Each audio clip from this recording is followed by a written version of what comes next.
Well, good morning. It is Thursday, October 14th. I'm Danielle Wiggins with your 3 News Now morning update. Thanks for spending a few minutes with me on the WKYC Facebook and YouTube pages. A big welcome to all of our new followers and subscribers. We are happy to have you. Okay, so we start with a look at the forecast because it's been very warm lately, and today is looking even warmer. Holly is in now with the breakdown of what could be a record-breaking day. Danielle, it is another warm one. Thank you. And as we get a look at the rest of the day, it's going to be that mix of clouds, sunshine. Can't rule out an isolated shower today, but most of you will remain dry as we warm into those low 80s. Then heading into this evening, we'll see an isolated shower. It's more late tonight that we start to see more numerous showers, possible thunderstorms, again scattered. As we head through your Friday, it is going to be more of an on and off kind of deal. Tomorrow, still very mild with highs in the 70s. This is the view at 3 o'clock. We're seeing some scattered showers, possible thunderstorms, and even more numerous as we get into tomorrow night. Watch out for Friday football. Those games are going to be soakers. This is at the 9 o'clock tomorrow, and we have numerous showers and storms pushing through with our front. And then on Saturday, we are left with showers and much cooler weather.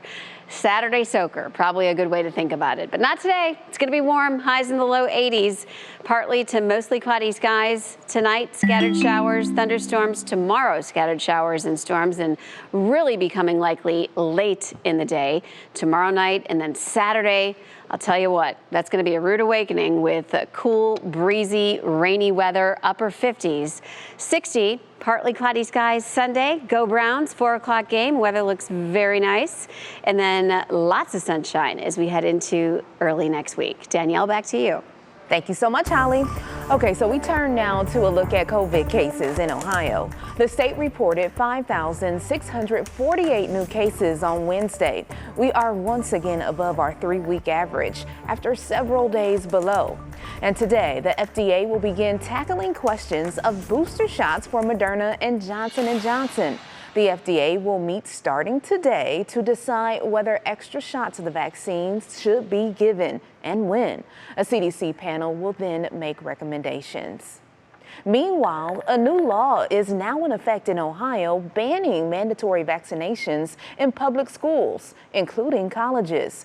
House Bill 244 was signed into law back in July. It only applies to vaccines that have not been fully approved by the FDA. Right now, Pfizer is the only COVID-19 vaccine that has received full FDA approval. The new law also prohibits individuals who don't receive emergency use vaccines from being denied the chance to participate in school activities, including sports. And the health headline that has everyone talking this morning, the FDA is out with new guidelines aimed at slashing the amount of salt Americans eat every day. Yes, that includes what you buy at the grocery store or even eat at restaurants. The agency is hoping to cut sodium consumption by 12%. Dietary guidelines suggest Americans should eat about 2,300 milligrams of sodium a day. But right now, the average person eats more like 3,400. The FDA's new guidelines for processed, packaged, and prepared foods, well, they hope to lower that number to 3,000 milligrams.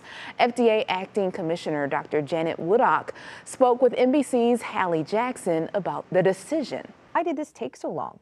Well, it has been a long time coming, but we're here now, and it's a good day. You could argue the FDA is actually behind the curve. We put out a guidance in 2016, and we got many, many comments. Then COVID came along, but we are getting it out now. The new recommendations cover more than 160 categories, from dairy to bread to even baby food.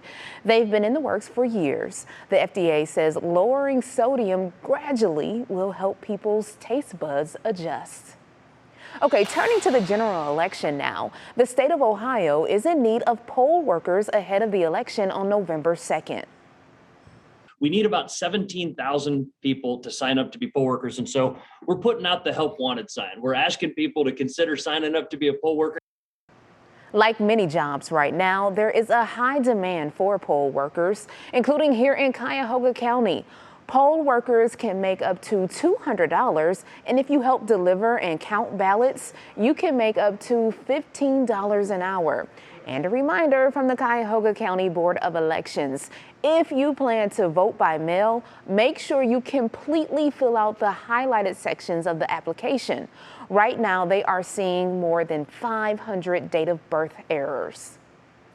And President Biden has announced steps to speed up the movement of goods into the country and onto store shelves. Many large and small businesses have reported empty store shelves blamed on problems at some of the nation's ports, worker shortages, and COVID outbreaks. The president said Los Angeles and Long Beach, two of the nation's busiest ports, will be operating around the clock. Alrighty, here are 3 headlines to watch locally. First, Ohio school report cards are set to be released today. They include data for the 2020-2021 school year. But like last year, due to the pandemic challenges, they will not include grades or ratings. Instead, the report will include performance numbers in categories like literacy and graduation. Ohio drivers, listen up. There is now another option to renew and register your vehicle without a trip to the BMV. The state launched Ohio BMV Express, which are self-service kiosks. You can use them to pay for and print off registration cards and stickers.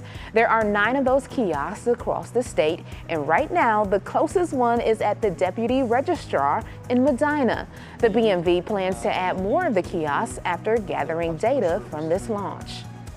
Okay, we are getting a look at the latest designs for the Irishtown Bend Project, which would connect Ohio City, the Flats, and downtown.